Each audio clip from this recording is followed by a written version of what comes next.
Boa noite, pessoal. Voltamos, né? Fiquei um tempinho aí sem fazer umas lives. E hoje voltamos com uma pessoa muito querida, muito especial, muito relevante na música brasileira, que é o Félix Ferrar. O Félix Ferrar é uma das figuras mais importantes do medieval, da música medieval do Brasil. Enquanto a gente espera o Félix entrar, eu vou ler para vocês. Oi, Dori, boa noite. Doriana Mendes nos honrando com a sua presença na audiência, na nossa plateia. Eu vou ler o currículo do Félix, que é uma coisa incrível. Especialista em canto gregoriano, professor e organista da Abadia de Nossa Senhora do Monserrate, de 91 a 2001.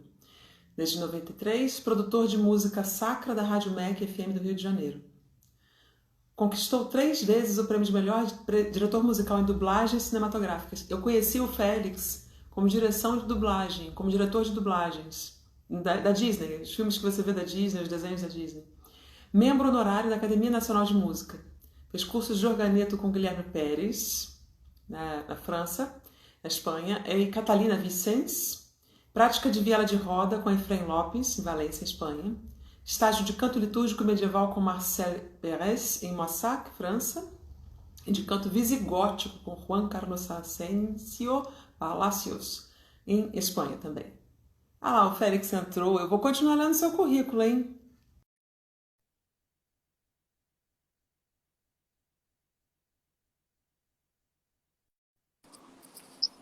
Eu estava lendo seu currículo pro pessoal. Deixa eu continuar aqui, que isso está muito bom, Félix. Vai lá. Você fez canto visigótico. Eu quero saber o que é isso, menino. Formação em tamburello com Gabriele Miracle e percussão na Itália. E percussão medieval com Pedro Esteban, em Roma, Itália. Participante do Simpósio Internacional de Canto Gregoriano em Tours, em 2016, com Daniel Sonnier e Solesme, com Guilmar. Masterclass de canto andaluz marroquino. Ai, como eu queria estar lá com você. Com Amin Deb e Barra Ronda, no Marrocos. Tradutor do livro Canto Medieval de Timothy McGee. Eu quero que você me fale desse livro, por gentileza. Comentado, criado, lançado em 2019. E os grupos que ele dirige. Fundador e diretor musical dos conjuntos Benedictus, de 98 a 2010. Música sacra vocal renascentista e barroca. E o Codex Santíssima, fundado em 2011, de música medieval e início de renascença. Menino, que currículo é esse? Brasil! Carolina, a gente também já está com uns aninhos nas costas, né? Já deu, Que já bom, deu, né? já deu tempo de fazer umas coisinhas, né? Pois é, Olha, é um tempo muito tempo prazer, dedicado.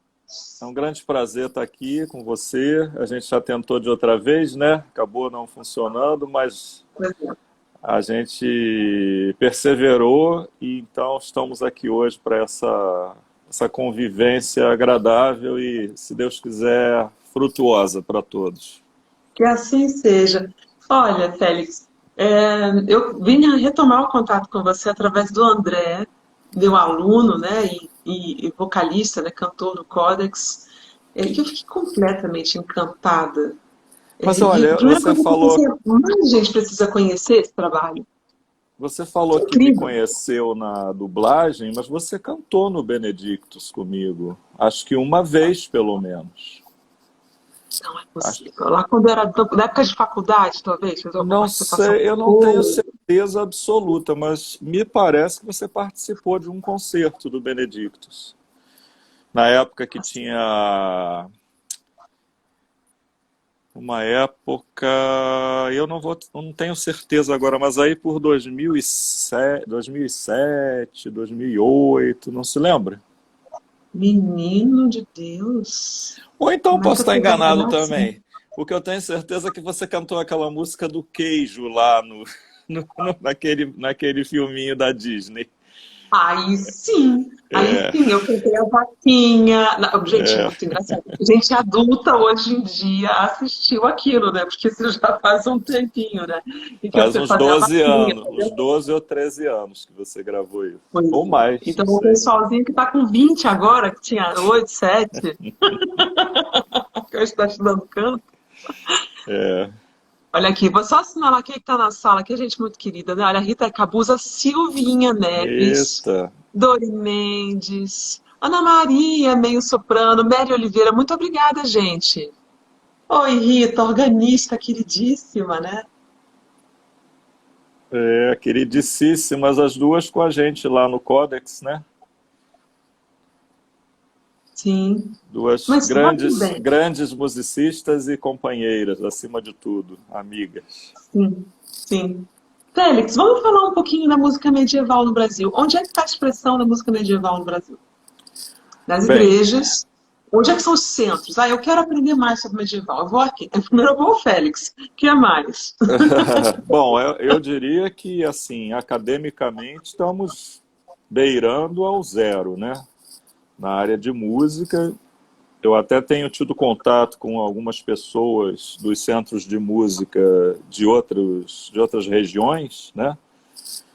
E elas estão procurando, né, informações, tem a questão do livro, que até o momento a gente não tem notícia de outra publicação técnica sobre canto medieval em português, tirando algumas pouquinhas coisas de canto gregoriano, que são coisas muito específicas e também que não falam propriamente da parte técnica. É tudo um pouco resumido demais, não cita tratados, nada disso. Então, livro de canto medieval com embasamento teórico, sobretudo nos tratados medievais, é esse que a gente traduziu, que nós lançamos ano passado, né? Que eu escolhi, né? Eu tinha contato com o autor, que é da Universidade de Toronto, Timothy McGee, e o contato com ele eu usava para tirar algumas dúvidas, né? Ele tem muitas publicações, sempre nessa área de música medieval e renascentista. Ele tem algumas de música renascentista também.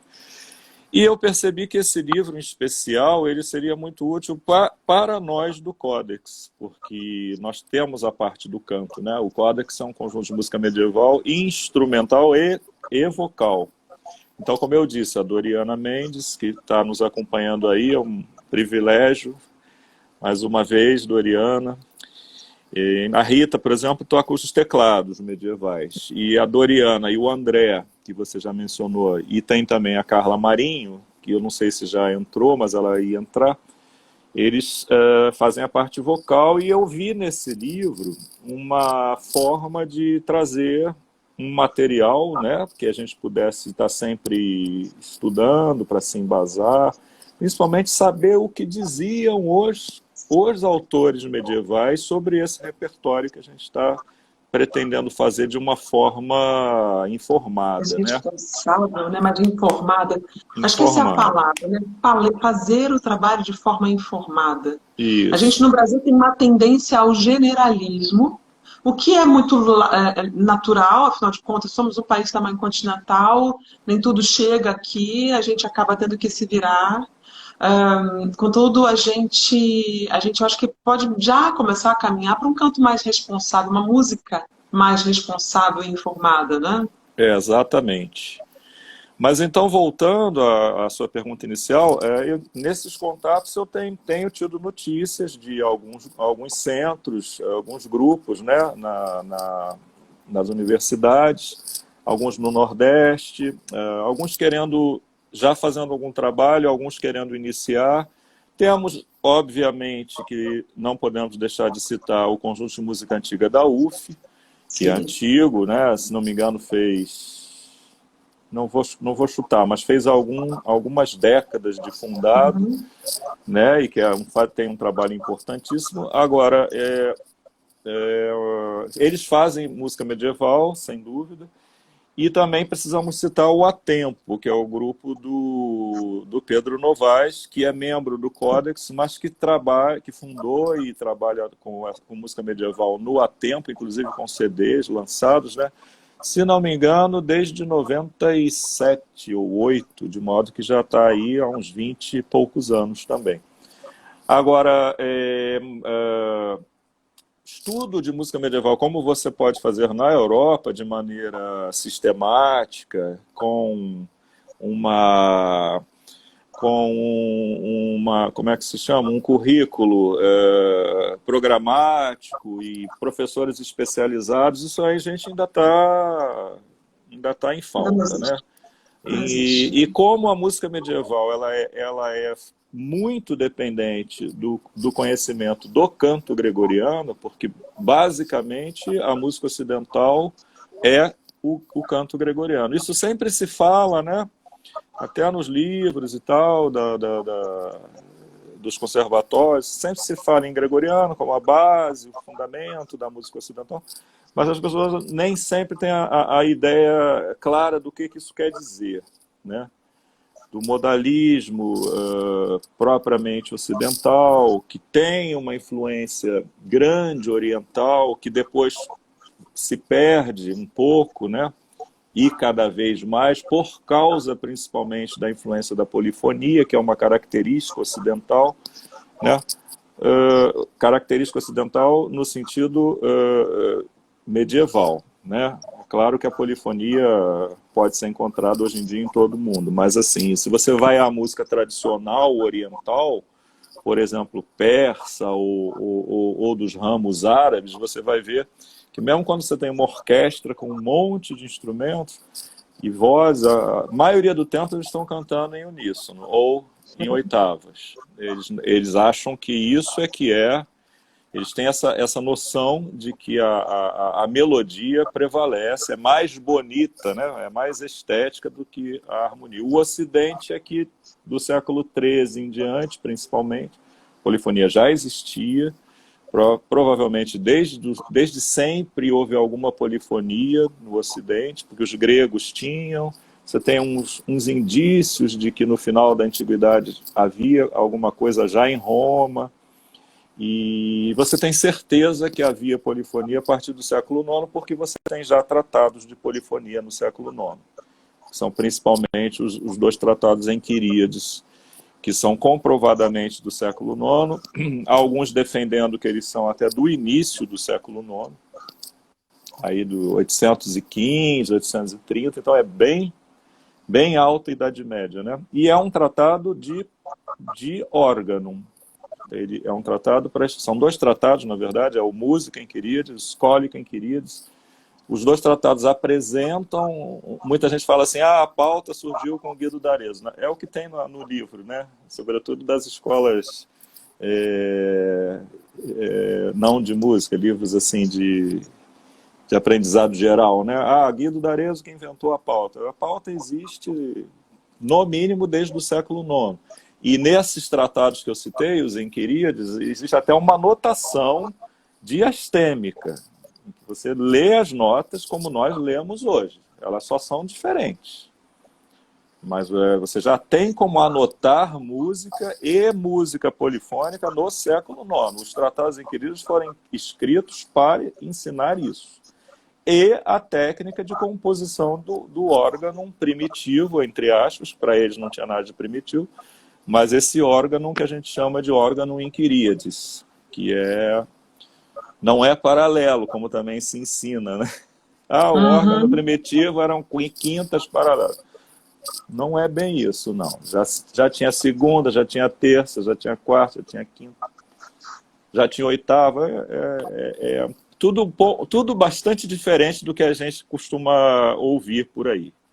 Então, mas então, só fechando a pergunta de como que está a coisa, agora nós temos esse livro, né?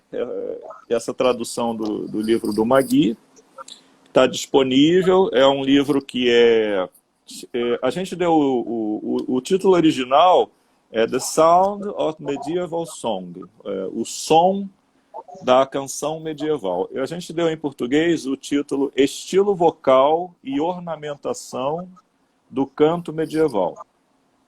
E ele é comentado por mim e também ampliado por mim, porque como a gente trabalha a parte instrumental, o instrumento medieval, ele força o cantor a afinar o canto pitagoricamente, pela afinação pitagórica, porque senão fica batendo o canto com o instrumento. Então, o cantor medieval tem que fazer esse treinamento de cantar com afinação pitagórica. Então, eu acrescentei um anexo, né? Uma extensão, que é sobre afinação pitagórica. Essa parte é de minha autoria. Os princípios teóricos, e no final, até por sugestão de alguns cantores amigos, eu até bolei aqui uns exercícios de canto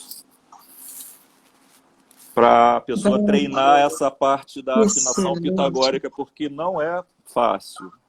Esse livro é fundamental. Esse livro é fundamental. Pelo menos eu diria que é um começo de alguma coisa mais sólida e mais técnica. Sim. E, sobretudo, fundamentada nos tratados medievais. Não são, como você disse aí, generalizações, opiniões. Você vai ler aqui o que achava sobre tal assunto o João de Grocheio, o Jerônimo de Moravia, quem mais? O Franco de Colônia, o Walter Oddington, os vários anônimos, né? O anônimo primeiro, o anônimo segundo, o anônimo terceiro, o anônimo quarto, o anônimo de Saint-Emeran. São muitos autores. Só para você ter uma ideia, logo no início do livro, a gente começa apresentando, né, esses autores. Isso aqui é a tabela dos autores medievais por século. Você tem o nome, o século, a região dele. Olha quantos, ó. Olha quantos. Começa no século VI, com Santo Isidoro, tá vendo? O primeiro. Uhum. Depois você segue com o século IX, João Diácono, e aí vai. E aí o período principal, que é o século XIII, aí você tem esse montão aqui, ó, todos do século XIII. E continua aqui na outra folha, tá vendo? Então, assim, é muita coisa. Costuma-se dizer também que não tem nada. Música medieval, tudo é chute.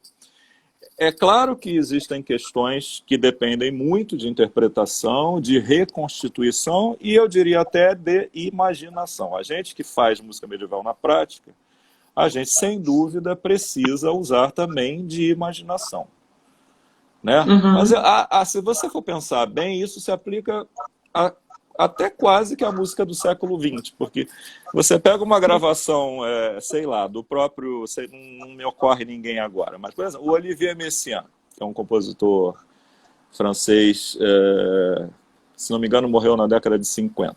Ele compunha muita música sacra, por isso que eu lembrei dele, né? Não sei se você já mencionou que eu sempre fui ligado à música sacra, né? Desde os meus 13 anos que eu mexo com música sacra. E o Messiaen, por exemplo, se você vai abordar Messiaen, como eu já conheci uma pessoa que fez doutorado baseado em Messiaen, sem conhecer, sem saber que existem gravações do próprio, a pessoa chega numa conclusão, estudando o que há sobre a obra dele e as partituras, você ouve a conclusão que o cara tira sobre aquela obra. Depois você mostra para ele o Messiaen tocando, ele toma um susto. Então, se isso acontece com uma coisa tão próxima, imagine uma coisa que tem 1000 anos, né? Uma coisa que tem 700 anos, uma coisa que tem 600 anos. É óbvio que há essas questões. Porém, nós não estamos no escuro. Há esses tratados todos. Essa tabela que eu mostrei não são apenas de nomes de autores, são autores dos quais nós temos a obra para consultar. E que esse livro cita abundantemente. Pra você ter uma ideia, não tem uma página desse livro, a não ser as páginas que são comentários meus, que não tem uma citação de um desses tratadistas medievais. Então, há fundamentação, o pessoal está diversas pessoas perguntando, por favor, repete o nome do livro, porque você vai ter algumas pessoas interessadas em comprá-lo. E onde comprar? É muito importante também. Timothy McGee, não é isso? Canto Medieval de Timothy McGee. Mas me conta, tradução e ampliação de Félix Ferrat. Onde a gente acha esse livro? Porque eu preciso e eu quero esse livro também. Olha, o pessoal da Unirio, da UFRJ, tem na biblioteca. A gente já doou. Se não me engano, a Universidade da Paraíba... Não, se não me engano, não. Com certeza. Universidade da Paraíba, Universidade Federal de Pernambuco... Pois é, a gente tem um amigo aqui da Paraíba que fez um comentário também a esse respeito. Deixa eu ver aqui o Vinícius, ele falou, olha, Ai, ai, ai, deixa eu ver se eu acho. Aqui ele disse, ó, tivemos um grupo de amantes da música medieval renascentista aqui na Rio Grande do Norte. Me perdoe, Vinícius. Era um projeto de extensão do Arcádia Provençal. Não, o que Ok, eu era falei Rio foi Grande do da Norte. Paraíba, Era Paraíba. Tem lá o João, deixa eu ver se eu vejo aqui o nome dele. Essa pessoa que eu estou mencionando, que é do curso de João Walter Ferreira Filho, ele Uhum. é da Universidade de Campina Grande, da Federal de Campina Tá, Grande. E interior de ele Paraíba. Tá. está fazendo um trabalho lá, ou está começando, não sei, e ele tem esse livro, a gente doou lá para a Sim. universidade. Esse livro não vende, sabe? Porque o Timothy, ele pediu, ele autorizou, obviamente, a tradução, mas ele pediu que não tivesse fins comerciais. Então, eu preferi, em princípio, manter. Também a tiragem não foi grande. Quem tiver interesse, manda um e-mail para mim, ou então entra Tá. no site do Codex e manda um Codex e-mail lá para Santíssima. o contato arroba Codex. Eu vou escrever aqui. Ah, Vou ótimo. escrever. Por favor, escreve também o teu e-mail, É, felixferrar@uol.br, né? E isso. o Codex Santíssima. Vou botar primeiro o do Codex, porque eu diria que é mais rápido. Tá? Enquanto você digita, eu vou falar uma coisa aqui para você. Olha só, gente, eu cheguei no Félix de novo, depois dessas décadas todas, esse tempo todo, sem tanto convívio, através do André Mendonça, meu aluno querido, que vocês não acreditam o que esse menino faz, o que ele canta. É de uma beleza, é uma das aulas mais agradáveis que eu dou, Félix, porque eu digo assim, ok, vamos cantar liso, agora ornamenta segundo tal estilo, agora ornamenta segundo esse outro. Então, ele, além do osso da melodia, ele é capaz de ornamentar em diversas facetas. Isso, para mim, é de prazer ouvir a voz do Deck, é linda. E essa habilidade, essa maleabilidade, essa capacidade que o artista extra romantismo, se eu posso dizer, né? Porque é um romântico-cêntrico essa nossa expressão, e tudo aquilo que não é iluminado por esse 19, 20, 18, 19, 20, né? Esse romantismo anterior, fixo e tardio, é um pouco assim nebuloso. É. E o que acontece é que a gente tem uma obediência muito estrita, uma obediência cega à partitura, né? O artista romântico ele tende a ser um hiperobediente. E quando eu entrei em contato. Na verdade, Diga, na mas verdade, o autor romântico é que não dá margem, né? não há O margem. pessoal dos conservatórios foi acostumado a achar que você tem que ter um tipo de respeito pela obra, porque senão você está ofendendo o autor. Isso simplesmente não existe no medieval. É o exato oposto do pensamento medieval. Tanto é que na Idade Média não existe essa preocupação com a autoria. A gente sabe o autor muitas vezes por acaso, porque as pessoas não se sentiam donas da obra. Sim. Elas se sentiam autoras, sim, elas eram inclusive reconhecidas como autoras, né? Senão a gente não teria nenhum nome, né? Da música medieval, como temos muitos. Mas elas não se sentiam proprietárias da obra. Essa forma de encarar a obra ela muda a partir da Renascença e é um fenômeno típico do antropocentrismo, né? Em que Sim. a valorização do homem enquanto homem sem uma conexão necessária com o sobrenatural faz com que ele passe a exigir, de certa forma, esse monopólio sobre a obra que ele cria, né? E exigir que ela não seja mudada. Tudo isso que a gente hoje tem na forma de leis, né? De direitos autorais. Isso na Idade Média, as pessoas ficariam escandalizadas com esse tipo de mentalidade. Mas prossiga. Não, o que é muito interessante é que o André ingressou simultaneamente com o Pedro Rebelo. O Pedro Rebelo, ele fez a formação dele na escola otomana. Então, eles vinham fazer aulas em horários até antes da pandemia, nos meses assim de verão, os dois começaram a fazer aulas juntos, então eles tinham, além dos meus alunos que são do canto romântico, canto popular, eu sou professora de todo tipo de voz, né? Mas eles ingressaram numa mesma época e isso me chamou muito a atenção, como eram dois artistas. O Pedro ele trazia derbaque, trazia o oud, e cantava em árabe e fazia ornamentações. Eu via como o André, na expressão medieval, era a mesma coisa, a mesma sensação de apropriação que ele manifestava e que me encantou. E aí, tanto que eu conversei com os dois, e tanto que você fez uma pequena participação, mas foi uma coisa muito querida, na minha academia de julho, no meu encontro com os alunos, É, que é uma semana muito intensa. quando ele também cantou, né? E o tripé, né? Eu fiz um tripé ali com os alunos. Esse ano todo eu trabalhei muito com a turma, né? O canto, ampliar o espectro oral para a música otomana, para o sistema otomano, para o sistema medieval e também para o barroco. Né? O Roger, que é o meu espala da Camerata, Sim, o ele deu uma Roger. semana de improvisação e pensamento e abordagem do pensamento criativo, porque Félix, a gente quando fala de ornamentação, a gente está falando de um cérebro especificamente que no artista romântico não se exercita, que é a mente desobediente e criativa, se eu posso dizer assim. Porque existe a mente Exatamente. obediente e a mente criativa. Quando você tem apenas a mente obediente, você engessa a criatividade de tal forma. Então, foi muito interessante essa experiência de trazer esse frescor. E o que acontece, não apenas musicalmente, mas com a cabeça, com a mentalidade da pessoa, é uma coisa para você chegar perto e ver. É incrível. Então, E é eu uma tenho coisa muito gosto de que fazer essa. e é uma coisa que a gente aqui tem, aliás, não tem praticamente aonde, né, se informar e se fundamentar, né? O André fez um processo maravilhoso. Na verdade, ele já tinha feito no passado um estudo do canto gregoriano. Aí por 1998, 99, ele participou de um grupinho que eu tinha de leigos, né?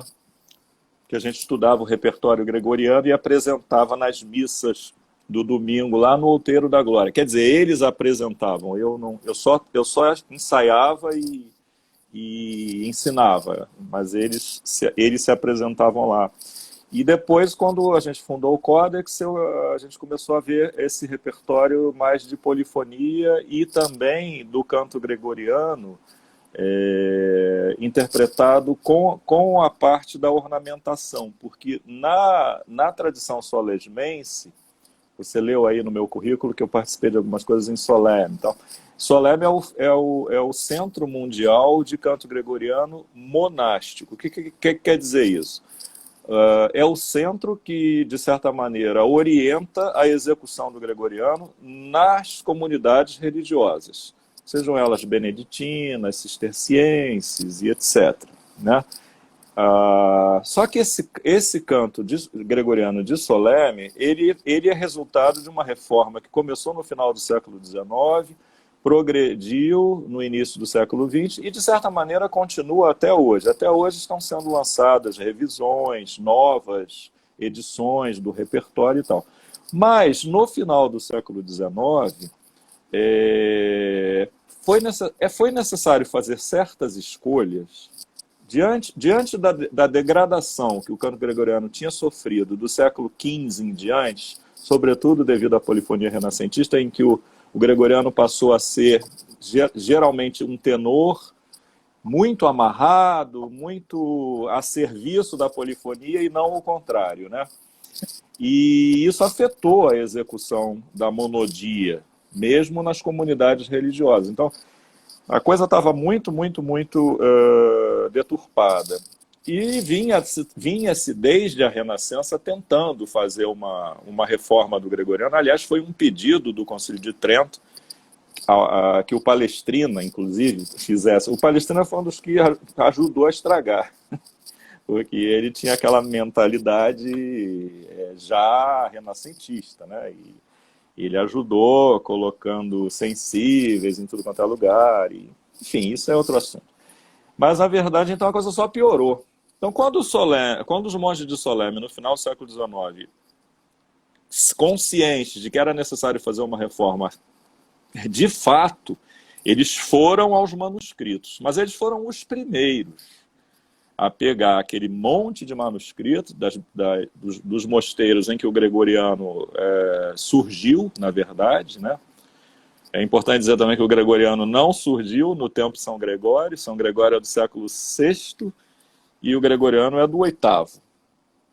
Apenas no século VIII, o gregoriano foi, digamos, atribuído a São Gregório como uma forma de lhe dar autoridade.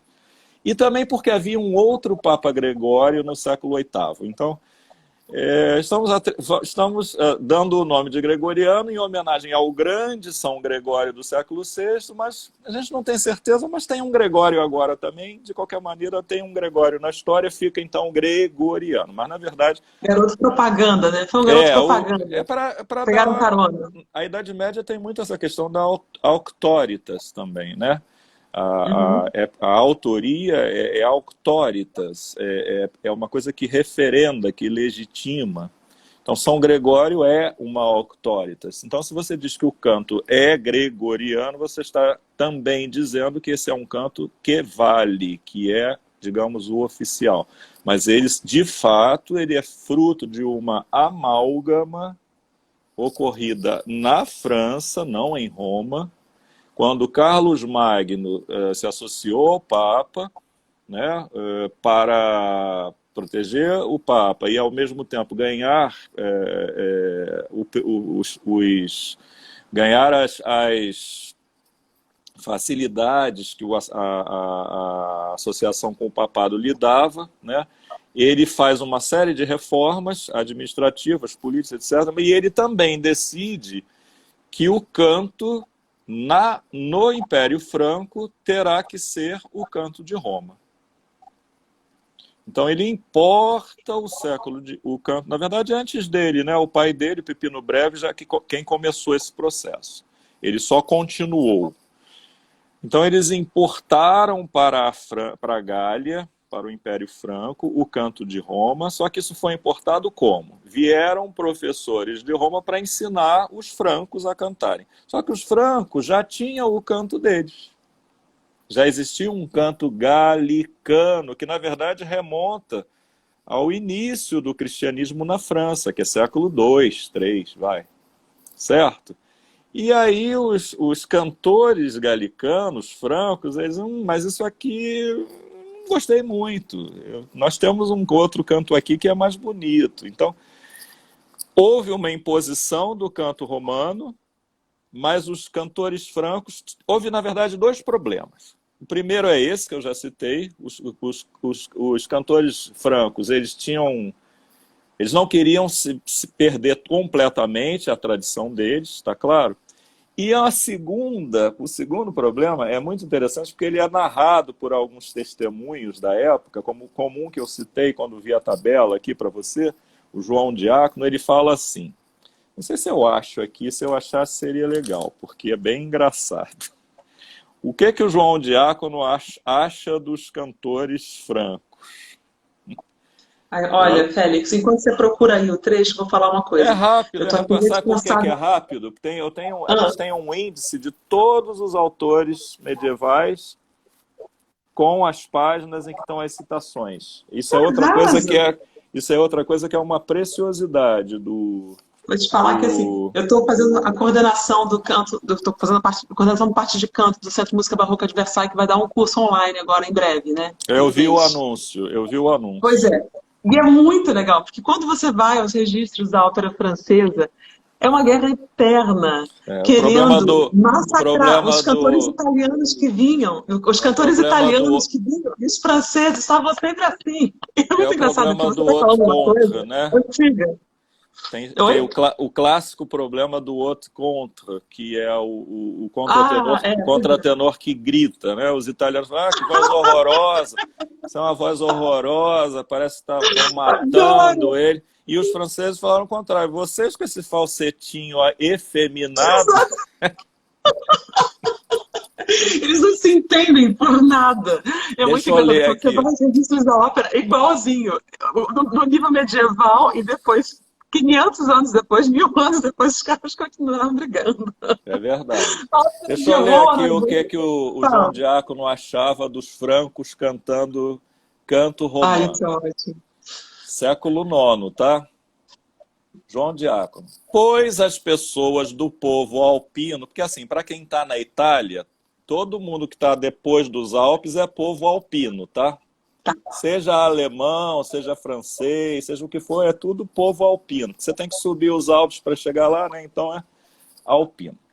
Pois as pessoas do povo alpino, rugindo em alta voz, com suas vozes de trovão, não, não conseguem produzir a doçura própria da melodia. Porque a selvagem barbaridade de suas gargantas embriagadas, enquanto se esforçam para expressar uma tensão gentil com inflexões, repercussões, ditongos, diafonias, por seu ruído natural, proferem somente sons sem modulação, como carroças rangendo ao subir desajeitadamente uma colina esburacada. Com o resultado de que o som, ao invés de aliviar o coração do ouvinte, como deveria, serve apenas para perturbar com sua exasperação e ruído. Isso é engraçado, mas tem um lado de informação muito importante, porque o canto romano que eles tentaram importar, ele era muito ornamentado. Ele soava mesmo, como a gente diria hoje, oriental. Uhum. Ele era muito mais parecido com o que é hoje um canto árabe, um canto persa, um canto turco, otomano. O canto de Roma, no século VIII, era muito mais parecido com o canto oriental. Oriental que eu digo não é do extremo oriente, não. Estou falando do Oriente Médio. Oriente próximo, né? Estou falando de Palestina, Egito, países Marrocos, árabes, né? Turquia, Marrocos, norte da África. Ele era muito mais ornamentado e usava os microtons, usava os glissandos, as passagens, os enchimentos que eram improvisados, aquilo tudo que você falou do não apego ao formalismo. Então, os francos, eles tinham, assim, digamos, uma dificuldade de reproduzir aquilo. O que você está tirando desse testemunho é alguém que tá zangado porque foi de Roma para Metz, na França, que era onde eles tinham o centro, né, do canto gregoriano. Metz hoje é no nordeste da França, né, perto da Suíça. Tanto é que na época se chamava também canto messino. O canto gregoriano, na sua origem, era o canto de Metz, então, portanto, messino. Então, essa crítica que ele está fazendo é uma prova de que eles não conseguiram reproduzir o canto romano conforme o Carlos Magno queria. O que saiu dali foi o que os professores romanos ensinaram da forma que os francos conseguiram. E é isso aí, bom dia Brasil, é o que deu, né? Isso aí é o canto gregoriano que a gente hoje conhece dentro da tradição solesmense. Mas, mesmo assim, era muito mais ornamentado do que se faz hoje nos mosteiros e conventos. O que se canta hoje nos mosteiros e conventos, que é essa tradição solesmense, é uma coisa muito flat, né? Foi extremamente... É bonito, é lindo, né? Tem gente que inclusive, adora e tal. Eu por exemplo, cantei 12 anos, canto gregoriano todo dia. Mas a gente que tem acesso a esses documentos, a gente verifica que na origem o gregoriano era muito mais ornamentado, e é isso então que você vê o André fazendo, esse trabalho que a gente tem feito de passar para ele, Doriana, Carla, que são os cantores do Códex, essa interpretação do canto gregoriano na sua forma velho-romana, que era esse canto da Igreja de Roma no século VIII, que foi o que o Carlos Magno quis levar para a França, mas não deu muito certo, então ele começou a mudar e surgiu então o gregoriano, entendeu? Só que como o Império Carolíngio ele cresceu imensamente, mesmo depois da divisão, após a morte dele, continuou sendo um verdadeiro império e depois deu origem ao Sacro Império Romano Germânico, né? A partir do século X. E aquilo ali se tornou realmente um centro de poder absolutamente importante e depois até suplantou o Império Bizantino, que acabou sendo tomado pelos turcos no final do século XV. O que eu estou querendo dizer com isso? Que esse canto messino, que é uma simplificação amalgamada do canto velho romano, ele acabou indo para Roma e tomando o lugar do velho romano em Roma. Deu para entender?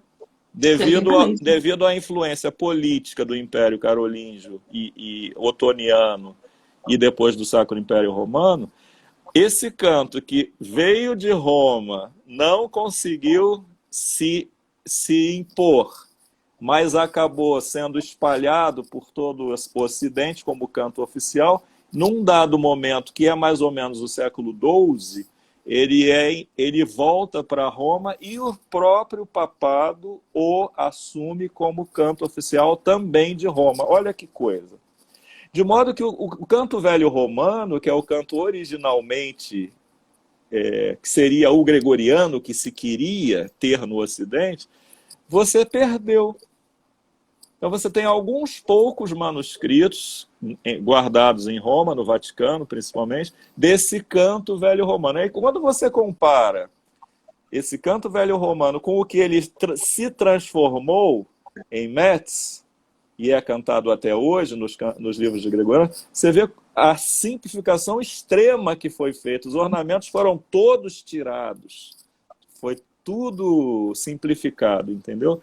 Mas a gente tem esses tratadistas que falam dos ornamentos, explicam como é que se faz uma mórula, como é que se faz uma trêmula, que explicam que o trilo ou o vibrato, ele é um ornamento, você não pode cantar, você não pode colocar trilo ou vibrato como parte da emissão. Ele realmente tem que funcionar de forma ornamental e você tem o lugar para colocar o vibrato. E aí existe um decoro, né? Existe um decoro na execução. Não pode jogar em qualquer lugar no vibrato. E também não pode ser de mais nem de menos. Tudo isso é falado pelos autores medievais. E também existem vários tipos de vibratos. Tem o longo, o breve, o procellaris, é um monte. E tudo isso a gente tem acesso agora por meio desse trabalho aí do Timothy McGee, que obviamente há outros, né? Mas a gente tinha que escolher um, e eu sinceramente acho que esse é bastante satisfatório, para não dizer um dos mais satisfatórios. Muito completo, né? E vem cá, você bem que podia dar curso, eu tenho certeza que eu estou falando para todo mundo pensando. Você bem que podia dar uns cursos, não para os iniciados, mas para o pessoal que tem alguma formação musical, até alguma estrada em música, mas não sabe nada de música medieval. Você dá esse tipo de curso, Félix? Não, quer fazer online? Vamos fazer online. A gente pode pensar, sim. Eu gosto de participar assim dessas atividades. O meu trabalho assim de formação é mesmo com o pessoal do Codex, né?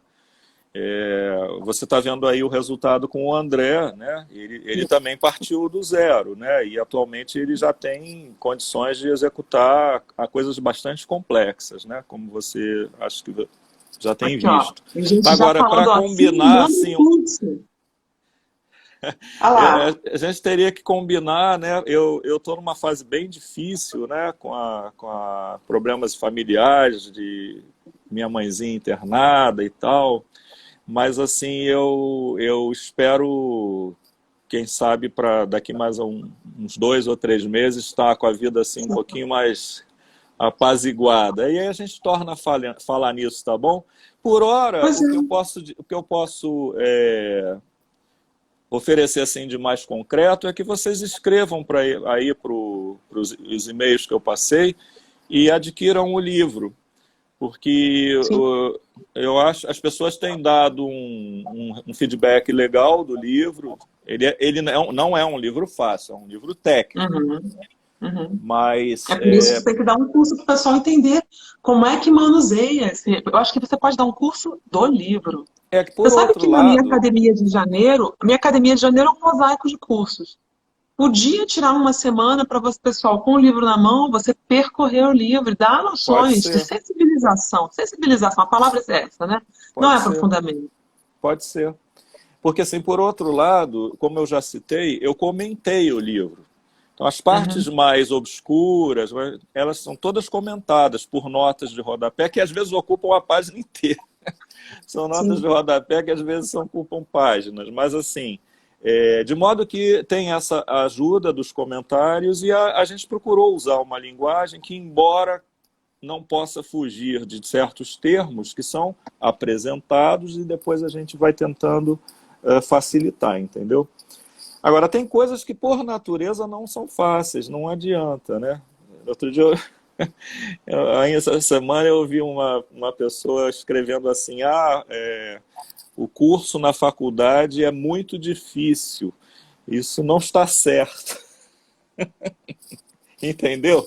A pessoa estava reclamando que o curso universitário que ela estava fazendo, que era muito técnico, era muito inalcançável, não é possível fazer faculdade assim, com as coisas tão inacessíveis. Então, eu estou querendo dizer o seguinte: talvez ler esse livro sozinho, sem como você está propondo, sem uma pessoa que possa tirar alguma dúvida, talvez seja realmente uma tarefa árdua. Mas acho que não é impossível, não. Não, E a parte final é muito matemática, né? Porque essa parte da afinação pitagórica ela está toda baseada nas teorias de Pitágoras e de Ptolomeu, que aí tem as frações, a parte aritmética, né? Chamados números superparticulares. Então tem uma parte matemática que é muito mais pesada do que a gente hoje na escola de música a gente na escola de música praticamente não tem problema com matemática hoje em dia. O medieval tinha um grande problema com matemática porque ele tinha que usar o monocórdio e o monocórdio é todo baseado em frações e em contas aritméticas, né? Então, para a pessoa entender a afinação pitagórica, infelizmente, para uns, felizmente para outros, porque tem gente que gosta, né? É muita matemática. Então, nesse sentido é que eu estou sendo bem franco, que realmente é uma leitura pesada, é uma leitura árdua, mas eu acho assim que ela pode também ser feita lentamente, com calma. Eu fico à disposição para tirar dúvidas, mesmo enquanto a gente não tiver essa oportunidade aí da leitura acompanhada. As pessoas que adquirirem o livro podem usar o mesmo e-mail para tirar dúvidas. Eu me coloco à disposição, tá bom? O pessoal está mencionando aí os CDs, eu estou lendo aqui nos comentários, o Codex tem 2 CDs lançados. Esse aqui é o Rosa das Rosas.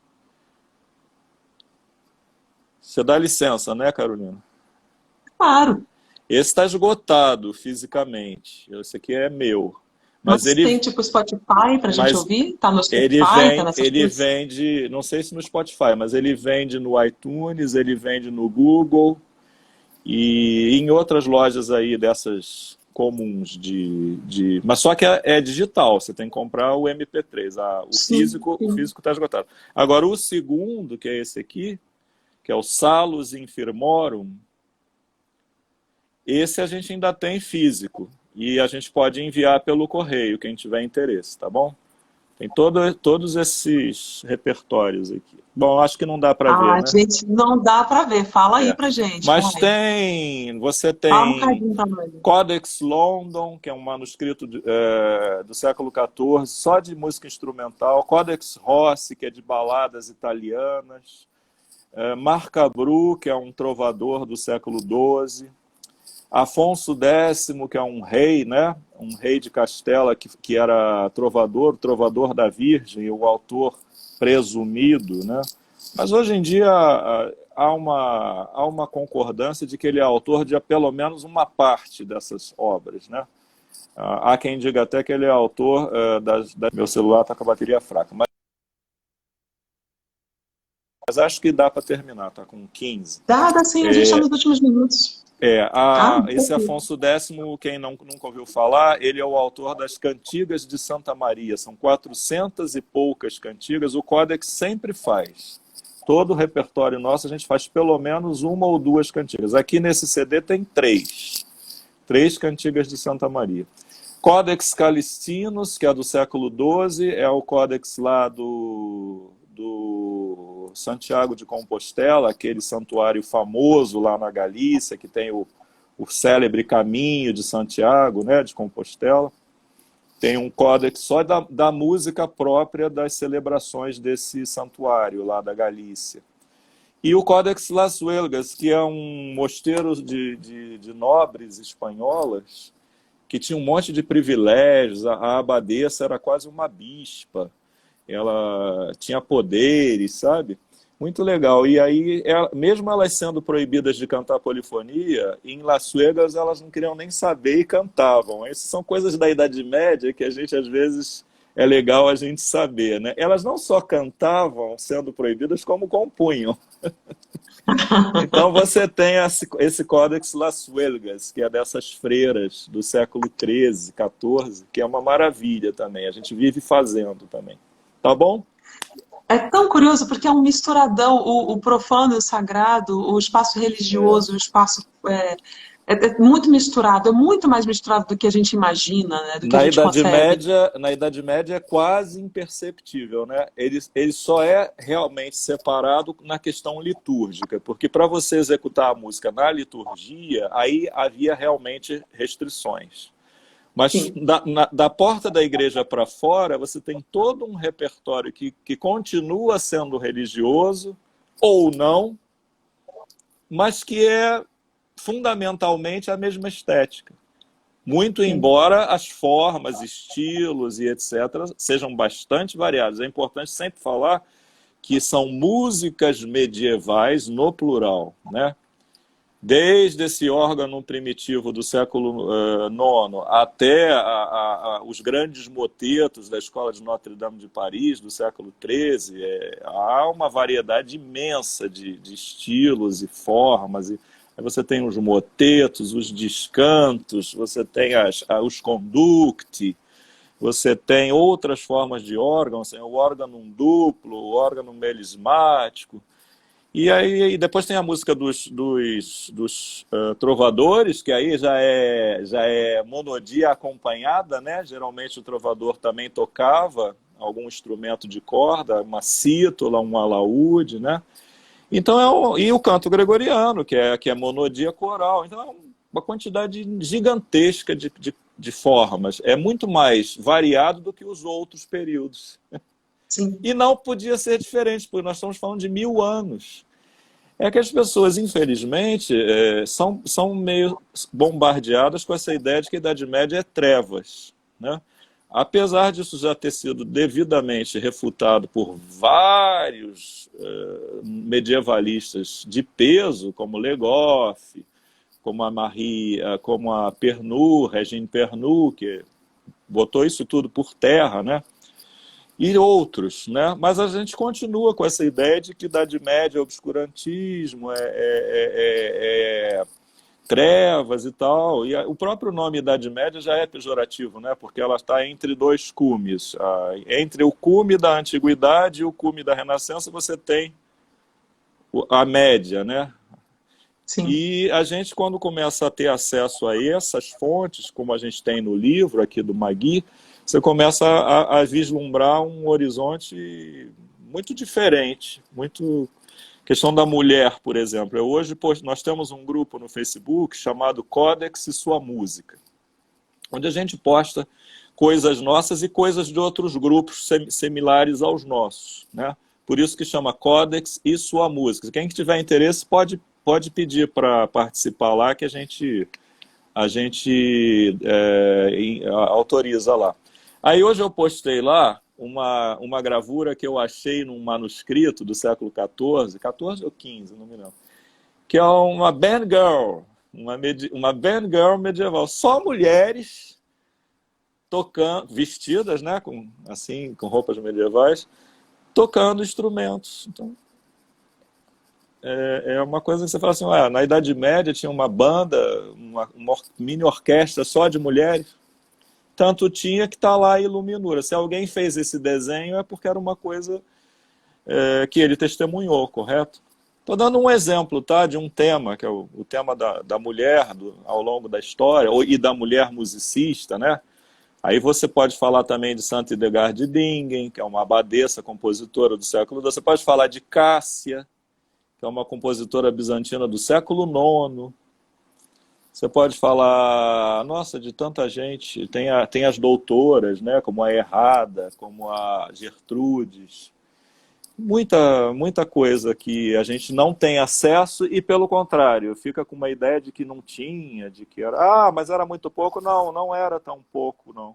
Era bem mais do que se pretende passar, em geral, tá bom? Mas isso é assunto também para outras conversas. Volta para conversar mais com a gente, vem, Félix. Tá Quer? bom, Carolina, quero. Mesmo porque a gente acabou talvez não falando nem muito sobre música medieval, né? A gente poderia O quê? Nada! Olha, a gente poderia. Eu tenho certeza de que o pessoal que está assistindo, porque o pessoal está enlouquecido, mandando 1000 beijos, agradecendo horrores.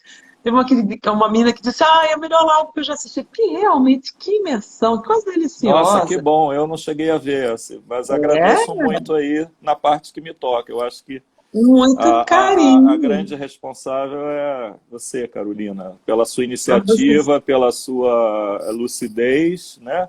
E por essa forma tão leve de conduzir, tá bom? Adorei e voltarei sempre que puder. Tá bom. Olha, E então... novamente, quero reforçar para quem de repente não pegou, fico à disposição, eu deixei meu e-mail aí, acho que a Carolina qualquer coisa pode repetir, tanto para quem tiver interesse no livro do Magui, na tradução para o português que a gente fez, quanto para tirar dúvidas sobre gregoriano, sobre música medieval de maneira geral, tá? Obviamente que eu não sei tudo e diria até que eu nem sei muita coisa, mas alguma coisinha a gente talvez pode ir colaborando, tá bom? Tá bom. E olha, 7 da manhã, Som Infinito, teu programa maravilhoso. Todos os domingos, né? todos os domingos, às 7 da manhã, para quem quer fazer uma pequena penitência de acordar cedo no domingo, né? Mas nem precisa, porque você entrando lá no site da Rádio MEC, você acha lá os podcasts, você pode ouvir a qualquer momento, tá bom? Só que no domingo, só que aos domingos, às 7 da manhã, o programa é novo. Aí você tem aquele gostinho da estreia. Pois é. Félix, um beijo enorme. Pessoal, muito obrigada pela escuta. A todos. Pela confiança e pela escuta. Até a próxima. Eu vou fazer poucas lives aqui até o fim da semana do ano. Mas semana que vem a Laura Rona vai conversar de novo comigo. Nossa querida Rainha do Barroco, né? Maravilhosa. Ela é a Rainha do Barroco. Maravilhosa. Beijo, Félix. Gratíssima. Tudo de bom. Tchau, até. Tchau.